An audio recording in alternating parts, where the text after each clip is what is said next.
तीन बहनों की लालची भाभी। करिश्मा, रेशमा और मनीषा तीन बहनें हैं। उनका एक भाई भी है, मयंक। मयंक अपनी बहनों को बहुत प्यार करता है, लेकिन मयंक की पत्नी सविता इस मामले में मयंक से बिल्कुल ही अलग है। वो अपनी ननदों का जितना बुरा कर सकती है उतना बुरा करती ही रहती है और अपनी ननदों पर हुक्म भी चलाती है। करिश्मा, करिश्मा, तुमने अभी तक नाश्ता नहीं बनाया? तुम्हारे भैया को ऑफिस जाने में देर हो रही है। हाँ भाभी, बस अभी बनाती हूँ। करिश्मा, तुम ये ढीलापन छोड़ दो। कल को पराये घर जाना है। वहाँ अगर तुम इस तरह से काम करोगी तो लोग क्या कहेंगे कि माँ ने और भाभी ने कुछ सिखाया नहीं। और तुम्हारी दोनों बहनें कहाँ हैं? रेशमा मार्केट गई है और मनीषा सो रही है। क्या? सुबह के 8 बज रहे हैं और ये महारानी अभी भी सो रही है? ये कहते हुए सविता अपनी सास दुर्गा देवी के पास जाती है। माँ जी, देख रही हो अपनी बेटियों के तौर तरीके? क्या हुआ बहू, सुबह सुबह क्या कर दिया मेरी बेटियों ने?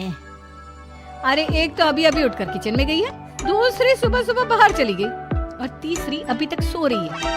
क्या करूं मैं इन तीनों का, मैं तो परेशान हो गई हूँ। जा जाकर उठा उसे और रेशमा से मैं बात करती हूँ। सविता सीधा मनीषा के कमरे में जाती है और उससे कहती है, महारानी जल्दी उठो, सूरज सर पर आ गया है।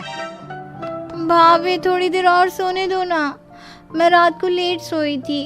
वो क्या है ना, यूनिट टेस्ट चल रहे हैं। शराफत से उठती है या नहीं, या फिर पानी की भरी बाल्टी डालूं तेरे ऊपर? नहीं नहीं भाभी, मुझे बिस्तर में नहीं नहाना, उठती हूँ मैं। मनीषा जल्दी से उठकर बाथरूम में चली जाती है। सभी आराम से बैठकर नाश्ता कर रहे होते कि तभी रेशमा बाजार से हाथ में सामान लिए आ जाती है। रेशमा को देखते ही सविता उस पर बरस पड़ती है। लो, आ गई महारानी। ऐसा भी क्या सामान लाना था जो सुबह आंख मलते ही बाजार की तरफ रवाना हो गई? भाभी, कल आप ही तो चीख रही थी कि घर का सारा सामान मुझे ही लाना पड़ता है, घर में किसी को भी किसी काम से कोई लेना देना नहीं है।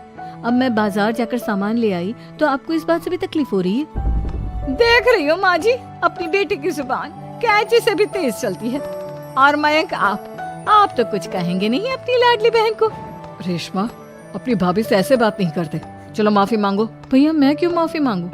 आप भाभी से बोलिए ना कि हम पर कम हुक्म चलाया करे। हम इस घर की बेटियां हैं और आपकी पत्नी की ननद है, नौकरानी नहीं। लो कर लो बात। इनकी भलाई के लिए कुछ भी बोलो तो इन्हें बुरा लग जाता है। इस घर में यही इज्जत है मेरी। देख लो माँ जी, आपकी बेटी किस लहजे में मुझसे बात कर रही है। सविता वहाँ से चली जाती है। मयंक को बहुत गुस्सा आता है, वो भी वहाँ से चला जाता है। फिर करिश्मा रेशमा को समझाती है। रेशमा, तुम्हें भाभी से माफी मांग लेनी चाहिए थी ना। लेकिन दीदी, मैंने कुछ किया ही नहीं, तो मैं माफी क्यों मांगू? हाँ करिश्मा दीदी, रेशमा दीदी जैसे ही घर में आई भाभी ही उन पर चिल्ला रही थी। हाँ, मैं मानती हूँ कि गलती भाभी की थी। मैं तो इसलिए बोल रही हूँ कि भाभी ने माँ को तो पूरी तरह अपने वश में कर लिया है। वो हमारी बात सुनती ही नहीं। मयंक भैया हमारे लिए हमेशा खड़े रहते हैं, इसलिए उनकी बात का मान तो तुम्हें रखना चाहिए था ना। कोई फायदा नहीं दीदी, कुछ दिनों की बात और है, भाभी उन्हें भी हमारे खिलाफ भड़का देंगी। फिर वो भी माँ की तरह हमारी किसी बात का विश्वास नहीं करेंगे। इसी तरह सविता अपनी तीनों ननदों को किसी न किसी बात पर परेशान करती रहती थी। एक दिन मयंक अपनी तीनों बहनों के लिए गिफ्ट लाया। क्या रेशमा, ये तुम्हारे लिए हार का सेट। रेशमा, तुम्हारे लिए सुंदर सी ड्रेस। और मनीषा, तुम्हें किताबें पसंद है ना, तुम्हारे लिए किताबें लाया हूँ।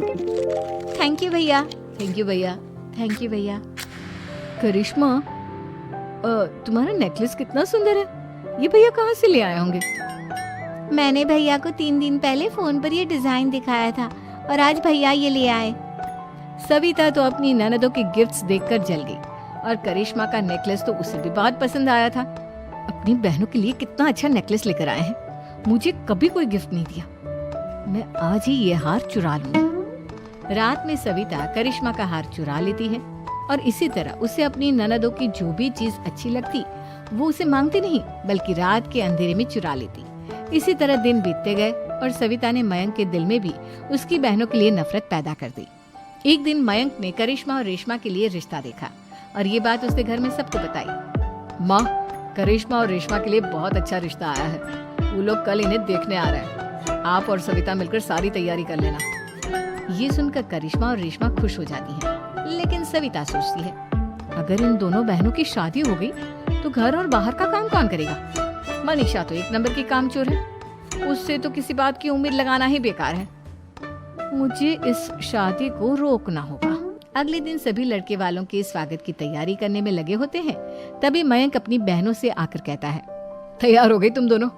देखो दोनों लड़के बहुत अच्छे हैं, मैं कोई कसर नहीं छोड़ना चाहता, इसलिए तुम उनके सामने अच्छे से बिहेव करना और अपनी भाभी से लड़ने मत लग जाना। करिश्मा, तुम वो नेकलेस पहन लो ना जो मैं तुम्हारे लिए लाया था। भैया मैं बहुत देर से वो नेकलेस ढूंढ रही हूँ, लेकिन मुझे मिल ही नहीं रहा। क्या तुमने नेकलेस खो दिया? तुम्हें पता भी है वो कितना महंगा था? तुम कोई काम ढंग से नहीं कर सकती। मयंक गुस्से में वहां से चला जाता है। थोड़ी देर बाद लड़के वाले भी आ जाते हैं। वो दोनों बहनों को पसंद कर लेते हैं और रिश्ता पक्का हो जाता है। लेकिन सविता के दिमाग में तो कुछ और ही खिचड़ी पक रही थी।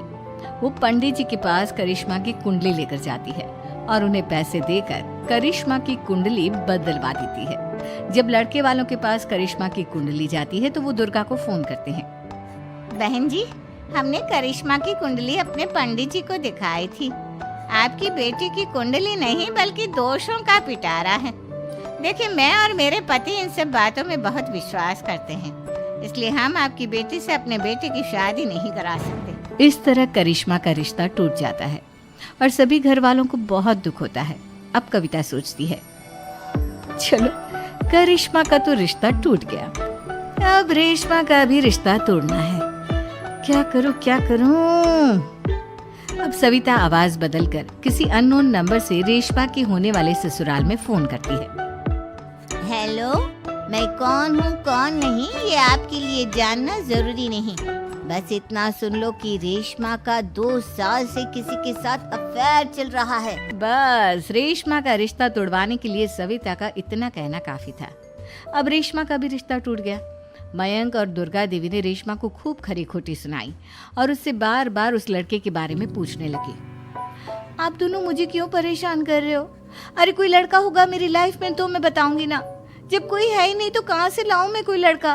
तो तेरे होने वाले ससुराल वालों को फोन किसने किया था? माँ मैं नहीं जानती किसने फोन किया था, मैं सच कह रही हूँ। मैं तो पहले ही कह रही थी इसकी लगाम खींच कर रखो, लेकिन मेरी सुनता ही कौन है। आप चुप रहिए भाभी, ये सब आपका ही किया धरा है। अब तीनों बहनों को विश्वास हो जाता है कि ये सब उनकी भाभी ही कर रही है। तीनों बहनें अपनी भाभी को सबक सिखाने के लिए एक वकील कर लेती है और घर में हिस्सा मांगती। देखो भैया, माँ बाप की जायदाद में जितना बेटों का हक होता है उतना ही बेटियों का, इसलिए इस घर के 4 हिस्से होंगे और हमें अपना हिस्सा चाहिए। मैंने तुम्हारे लिए क्या क्या नहीं किया और तुम इस घर में हिस्सा मांग रही हो?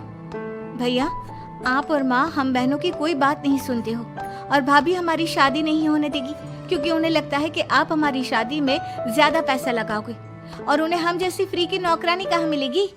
तो हम भाभी के साथ तो रह नहीं सकते, हम बहनों को अपना हिस्सा चाहिए। अरे तुम्हें शर्म आनी चाहिए अपने भाभी पर ऐसा इल्जाम लगाते हुए। वो तुम्हारे बारे में कितना सोचती है। हाँ माँ, भाभी हमारे बारे में बहुत सोचती है, दिन रात बस यही सोचती रहती है कि किस तरह से अपनी तीनों ननदों को परेशान करूं और कभी मुझे पढ़ने भी नहीं देती। दोनों बहनों का रिश्ता भी तो इन्होंने ही तोड़वाया है और रात में हमारे कमरे में आकर हमारी चीजें भी चुराती हैं। इसी तरह सविता की तीनों ननदें अपनी बात पर अड़ी रही। अब कोर्ट में तारीख भी शुरू हो गई। जब सविता को लगा कि उसकी तीनों ननद इतनी आसानी से नहीं मानने वाली, तो उसने अपने पति और सास को सारी सच्चाई बता दी और अपनी तीनों ननद से माफी मांगी। मयंक और दुर्गा को भी अपनी गलती का एहसास हो गया। अब सविता खुद करिश्मा और रेशमा के लिए अच्छा रिश्ता ढूंढती है और उनकी शादी करवाती है।